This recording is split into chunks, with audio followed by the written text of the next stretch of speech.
Dobrodošli u koordinaciju, dobrodošli u Antinu garažu, dobrodošli u PPS Galeković. Nedavno smo ovdje saznali sve o parketima, osim kako nastaju. To ćemo danas. Ajmo špica.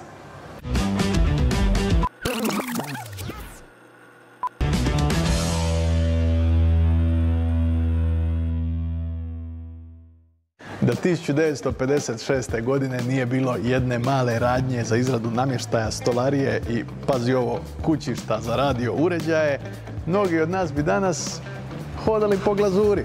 Pretpostavljate, mala radnja se s vremenom razvila u tvrtku koja zapošljava preko 260 ljudi u 2 proizvodna pogona, a zove se PPS Galeković. Pa ti reci da se ne isplati proizvoditi kućišta za radio uređaje, a? PPS Galeković vodeći je hrvatski proizvođač parketa, čije ime mnogo znači i u svjetskim razmjerima. Sjedište tvrtke te jedan proizvodni pogon nalazi se u Mraclinu, dok je drugi u Majuru, pokraj Hrvatske Kostajnice. Inače, svoje zlatno doba drveni podovi doživljavaju u 17. stoljeću, kada su svjetski proizvođači bili iz Francuske, Italije, Slovenije i, pogađate, Hrvatske. A PPS Galeković je praktični nasljednik te duge i velike tradicije. Ovdje je sve ušminkano, a nije to moje prirodno okruženje, amo se zato mi malo šporkamo. Stotine ovakvih, i to isključivo hrvatskih trupaca vrhunske kvalitete, dovozi se u proizvodne pogone Galeković. I za početak idu na brijanje. Vidi ovo, kakav Mach 3. Ali kora se ne baca.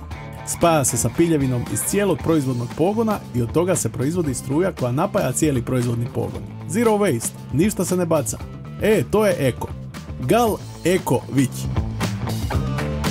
Obrijano drvo se razvrstava na vizualno besprijekorno koje ide za proizvodnju parketa i ono ne toliko lijepo za proizvodnju peleta. Trupci reprezentativci odlaze u pilanu gdje ovaj kolega igra plejku uživo i pila ih na fete. Kocka X.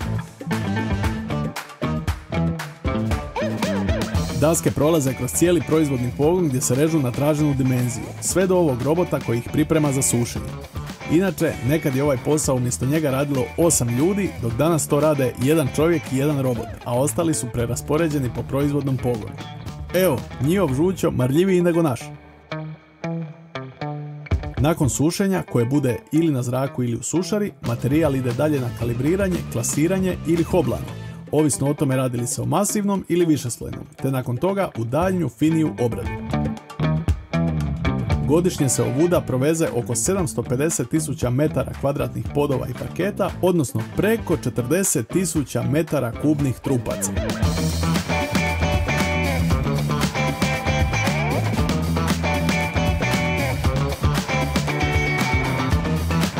Danas smo gostovali u malo većem pogonu, a za tjedan dana se vidimo na starom mjestu, u Antinoj garaži. Dotad nas ne zaboravi zapratiti na svim mrežama. Vidimo se!